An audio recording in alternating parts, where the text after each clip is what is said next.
Here's an interesting announcement from James Turner himself. News. New game studio. My old friend and I have formed a new game studio called All Possible Futures. First game, our first title will be revealed very soon with an awesome trailer. Excited for everyone to see what we've got cooking. Wait a second. James Turner was just the art director for Pokemon Sword and Shield. But now he's like with another game studio? Is this on the side, or did he quit Game Freak? Well, we got confirmation. Congrats, sir. I assume you're no longer a Game Freak? That's right. I'm no longer at Game Freak, but I still love him. So it seems like James Turner has left Game Freak despite being promoted or having like a moment as a director in a recent main series title because he wants to pursue a passion of game development. I honestly don't know what to make of this because, yeah, take your bag and do other things.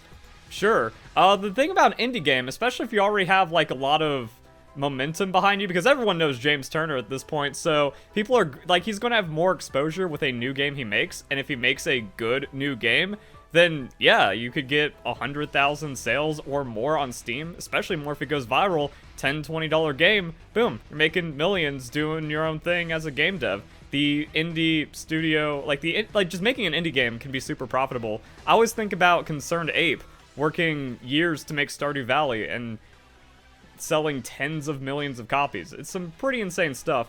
So I wanted to kind of see like how we could, like, what happens now. So James Turner, Pokemon designer, but also having like different roles, you know, director for Harmonite and Timbo the Badass Elephant. Which actually means, like, when you think about it, yeah, when you see that he was the director, that has James Turner's art style all over it. So he could be making any kind of game, which is actually pretty cool. What this means for the future of Pokemon, because he was an art director in Pokemon Sword and Shield, and then I was surprised to see nothing else. Like, James Turner didn't work on Pokemon Legends Arceus, and then I looked up the staff of Pokemon Legends Arceus, and he's not there. So we had Supervisor Ken Sugimori, Pokemon character design, nothing. So for all like the bad designs in Pokemon Legends and the meme of just being like, James Turner, why? He actually didn't design anything. So it's interesting to think about how long this has happened. Like, did James Turner leave a couple of months ago? And now because of like NDAs or other contract stuff, he can finally announce it? Or did he leave very recently and now he's trying to start off with his game? But he already has like enough to put out a trailer for the new game as well. So they've been cooking up something with All Possible Futures. And it's just kind of like showing some interesting things that could be going on. So maybe James still put in work on Pokemon Scarlet and Violet, but because development's wrapped up, he's like, alright, Pokemon Scarlet and Violet be my last project, and he's heading out. Did he do Pokemon design? Did he do something else? I don't know. We're not going to see that just yet.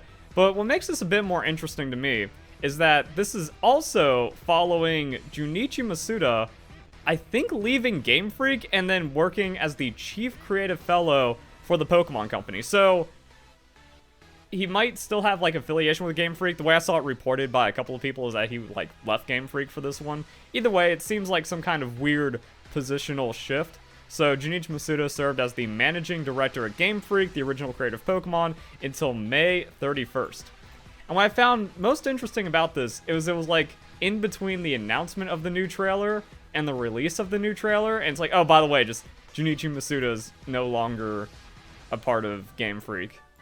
So now, Junichi Masuda will utilize his deep understanding of the Pokemon brand to develop new services and products at the Pokemon Company, tapping into his years of experience and creative thinking. So, like, just kind of seeing how much more public he's been with the Pokemon brand on his Twitter, I can definitely see that happening. So, a comment from Masuda himself: I've served as the director of Pokemon video game series, starting with Ruby version and Sapphire version, up until Pokemon X and Y, also Pokemon Let's Go. And it was weird what he did with Ilka, because he was working at Ilka Studios, and he tweeted recently that he was finally returning to the Game Freak office for the first time in a couple of years. I was involved with the development of many video games, including Pokemon Go. I would like to express my heartfelt thanks to all Pokemon fans. Going forward, I hope to transcend the boundaries of video games by trying to offer greater surprises. Now, that's kind of a thing behind Pokemon Go. And I believe wasn't like almost the entirety of the 2016 Pokemon campaign was transcending Pokemon into the real world. You know, Pokemon Go was Pokemon in the real world. We had the Super Bowl commercial, and then also like other augmented reality tests. So it seems like there's just gonna be some brand shenanigans. I like trying to offer greater surprises. Like, Masuda knows he'd be trolling. But is this why he didn't tease anything Pokemon Scarlet and Violet? Also, it's interesting to think, like, yeah, as of May 31st, was that when, like, the bulk, or, like, the just completion of Pokemon Scarlet and Violet happened? That's why we're seeing James Turner leave along with Junichi Masuda. Now, there's still gonna be, like, testing and polishing and stuff like that. But maybe, like, after Alpha was done for Pokemon Scarlet and Violet, if you wanted to move on, that happened. I don't know what this means for what's going on in Game Freak, but some weird stuff. So, fun and excitement to people all over the world while doing my utmost to connect people and expand the circle of play and to bring about a richer world for us to share. So yeah, he just wants to make Pokemon real, and I love that. So we're going to see like what he does as the creative fellow of the Pokemon company.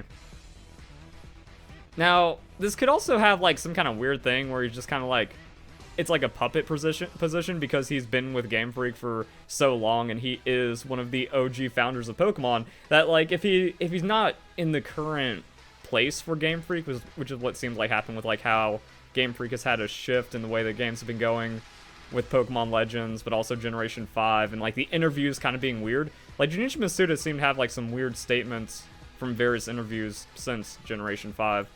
So I wonder if it's one of those things where it's like, the new guard has taken over at Game Freak, so they're just like, we'll put him over in a position and he can just kind of, you know, play Pokemon over there, and we'll give him some funds to do some cool stuff with, but not like directly impacting the brand as much. It's just kind of weird this is happening with the leave of James Turner. Looking at recent games, you know, Pokemon Let's Go, he was the director. He was also just straight up the director for Pokemon Brilliant Diamond Shining Pearl, which is why he was working in the ILCA office. Was a supervisor in Legends, and a producer. So it seems like if he's not like directly a major part of the game, he does have a supervising or producing position. And I imagine that's just because, again, as a Pokemon OG, it's kind of having oversight on how certain things need to or should be done with Pokemon.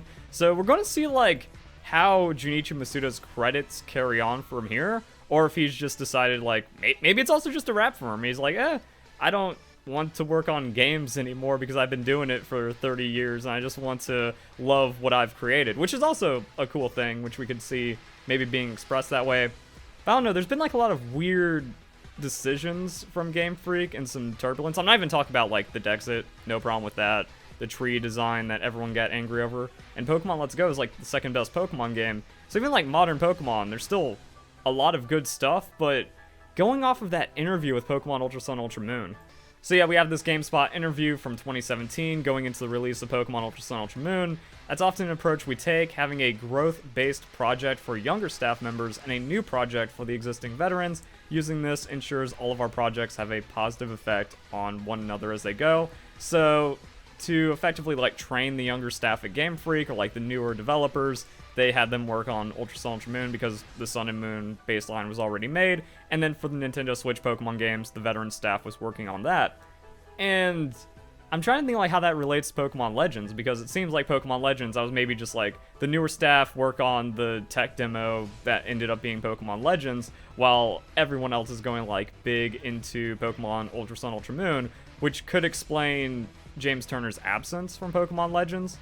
And we're not going to know until like until Pokemon Scarlet and Violet comes out, and then we actually get to see like the credits for that game. And I guess when you think about it, it has been kind of building up for a while, because like all of a sudden, who's this dude just started appearing in like a lot more of the Pokemon Directs and Pokemon Presents. So Amori being next to Masuda for a lot of the announcements, and then showing other Game Freak staff members over the last couple of years. Now the transparency itself is also pretty cool, but then there's other directors like WoW that have been getting press. So we're going to see like how this changes moving forward. Now the thing is, I don't know what to make of this just yet, because I really like Pokemon Sword and Shield. They're the best Pokemon games. But Junichi Masuda, I think, also kind of offended me a bit with Brilliant Diamond Shining Pearl by not giving enough quality of life. So there is like some kind of there's something up with like how Brilliant Diamond Shining Pearl interact with Pokemon Legends, but then also the different gameplay representations in each. And Scarlet and Violet's going to kind of show that, and then the future will really cement what's been going on. But then there's also things I don't like about modern Game Freak promotion. Like, there's just definitely not enough trailers. There is no hype season for a game anymore, and that needs to change with Pokemon Scarlet and Violet. We need to be flooded like we were with Pokemon Sun and Moon to get everyone loving Pokemon again. But there was like a major upgrade in how like competitive battles were done for Pokemon Sword and Shield, and after just like, yeah, it seems like Brilliant Diamond Shining Pearl and Legends were just stally kind of games because it was non-Game Freak game and then a tech demo waiting to build into the best Pokemon game we've ever seen with an open world adventure in Pokemon Scarlet and Violet. So yeah, I don't know what this means just yet. James Turner leaving, good, bad, turbulent because of what's going on with Junichi Masuda. Or have we already seen the transition? You know, has everything kind of rolled over and this is how the phase out has been going and now we're going to see what the future Pokemon is? Or does it kind of start off with the next couple of games?